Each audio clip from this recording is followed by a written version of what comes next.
سلام بچه ها، خوش اومدید به ویدیوی جدید.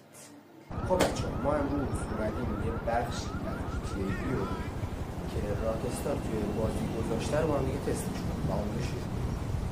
خب ما توی این بخش میتونیم خیلی کار انجام بدیم. به عنوان مثلا گیمرها رو همتون دیدید دیگه، از این توضیح که بس توی ویدیوهاشون یه سری مانع ها میارن، یه سری سکوی پرش میارن، ماشیناشون رو میارن بدون هیچ نگرانی و یا یه موقعیتشون بدن و اینا میارن.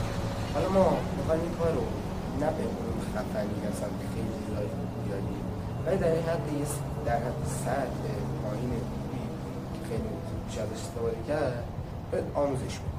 خب این کار رو توی همه نسخه‌های GTA میشه، ولی الان من آموزشی که من دارم میدم خب توی PS4 و PS5 میشه، چون یکی وارد این بخش میشه که من نمیدونم چیه توی PC و چیز، ولی خب یه سری رمزها هست که شما مثلا باید تماس بگیرید و وارد اون بخش. حالا ما برای اینکه وارد این بخش بشیم باید این دکمه اعتماد یه دسته رو بگردیم. یه منوی این بغل برای ما باز میشه که ما وقتی بریم این گزینه آخر، یعنی این گزینه خب ضرب رو بزنیم خب وارد این بخش میشه. اسم این بخش چیه؟ راکستار ادیتور.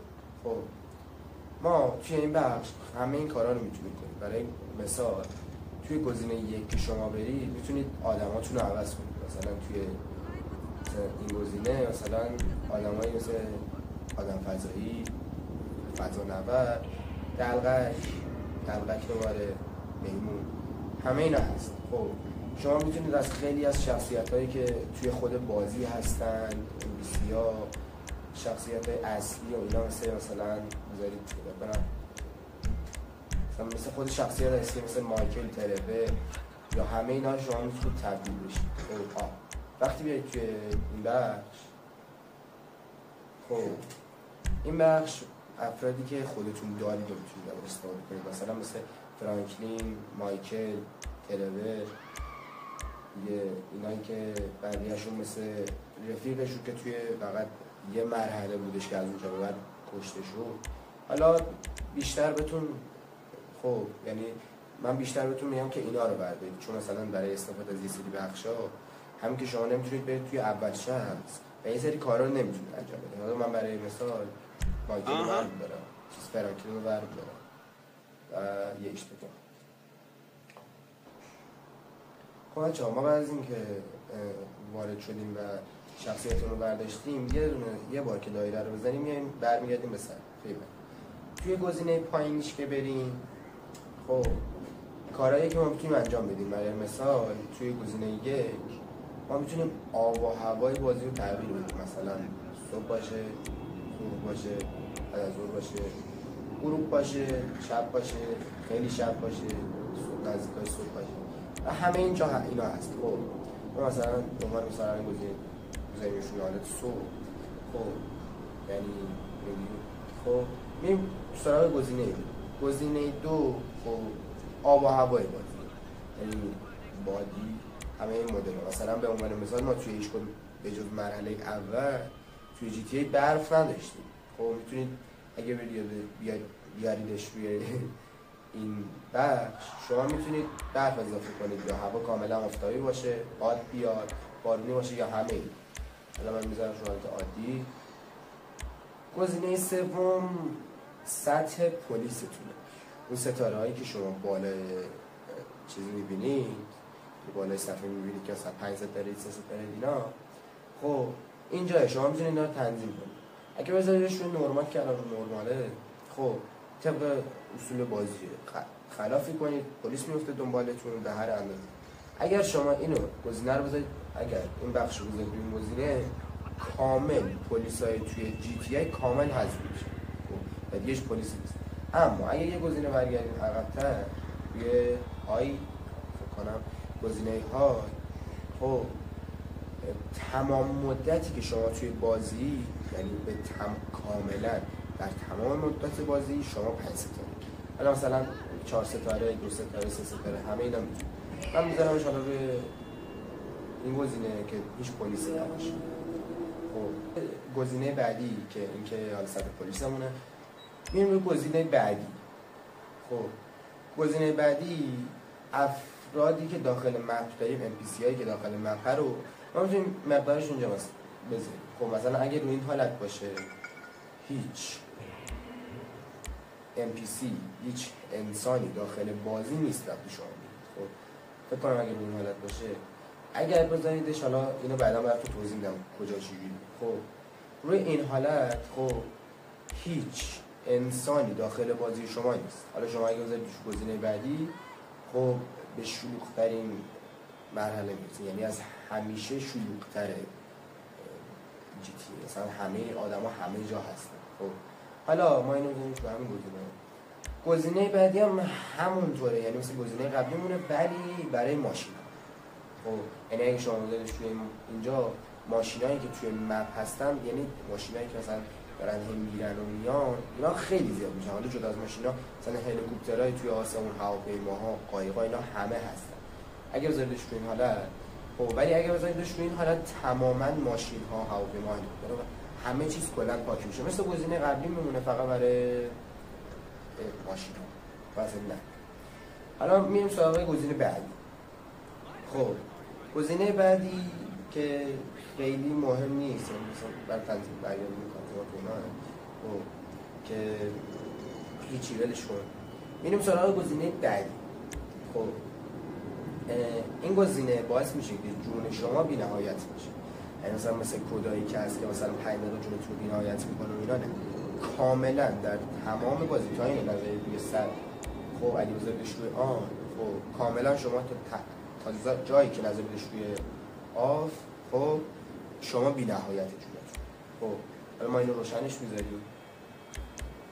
گزینه بعدی گولیلا ها بود، یعنی گولیلایی که از تفنگ ما میاد، خب آتیشی باشه. خب آتیشیه، یعنی به یه جایی که شلیک میکنیم آتیشی، یعنی اونجا آتیش میگیره.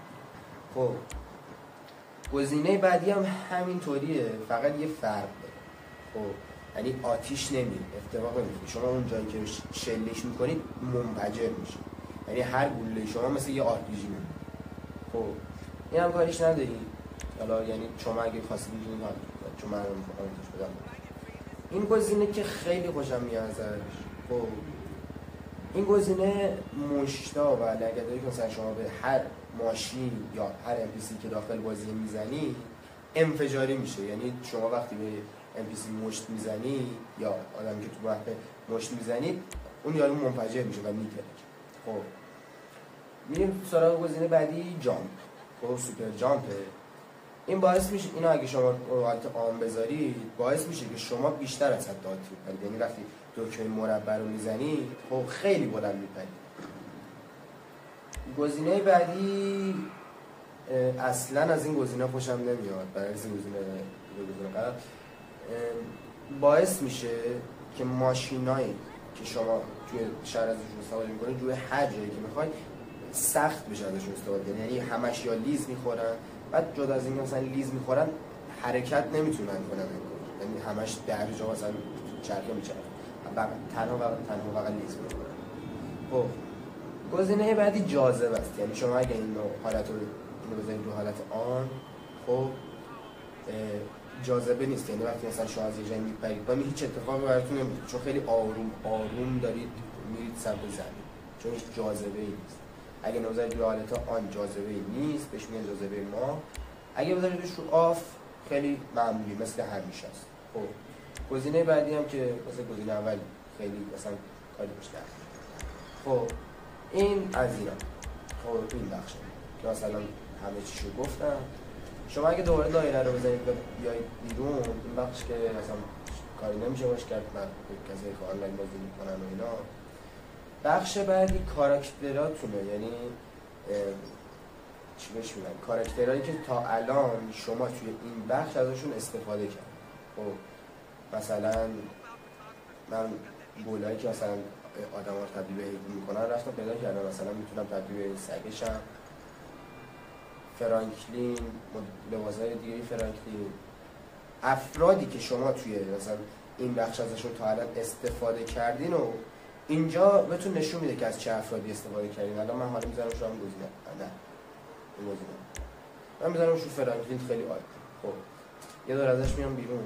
خب این گزینه که الان روشی براتون میگردونه، یعنی وقتی شما اینجایی خب برمیگردید دوباره با حالت قبلی، دیگه تو راکستار ادیتور نیست. خب گزینه بعدی شما میرید برای بازی کردن داخل بخش راکستار ادیتور، یعنی وقتی شما اینو بزنید دیگه توی مپ عادی نیستید که مثلا گاراژ داشته باشید، خونه داشته باشید.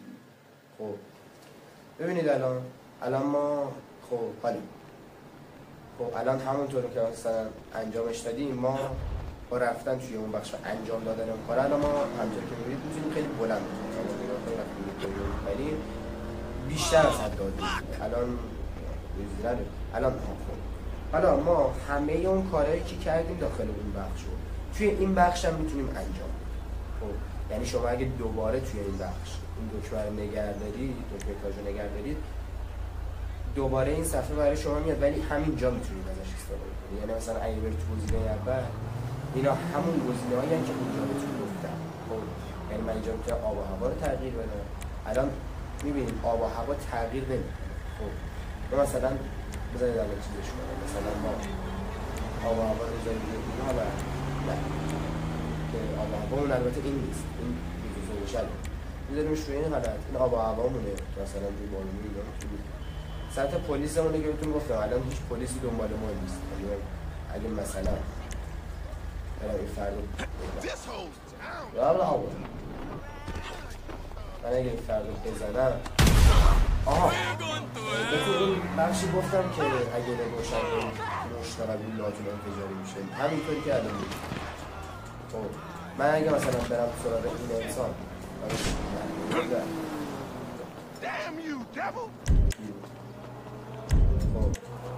و بهش مشت بزنم میتره همزه میورید میتره.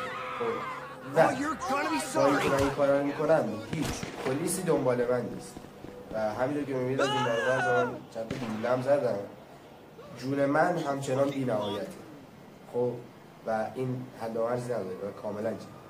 حالا گزینه‌های دیگه بود که مثلا من بهتون گفتم که ایران رو روشن نکردم، گلاتون آتیش شد.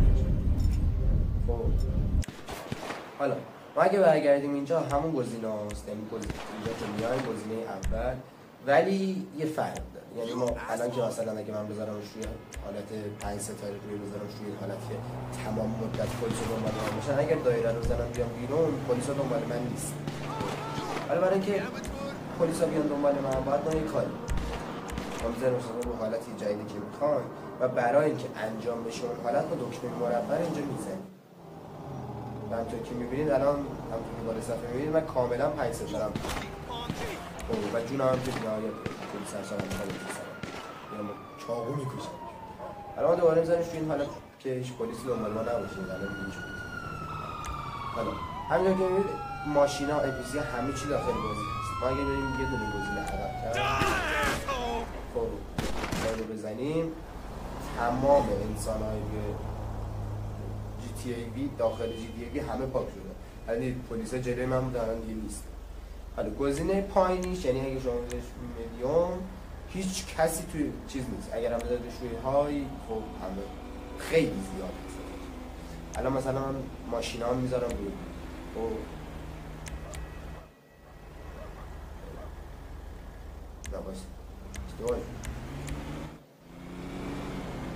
نمیدونم چرا اینجوری داره میشه ولی همه چی هست.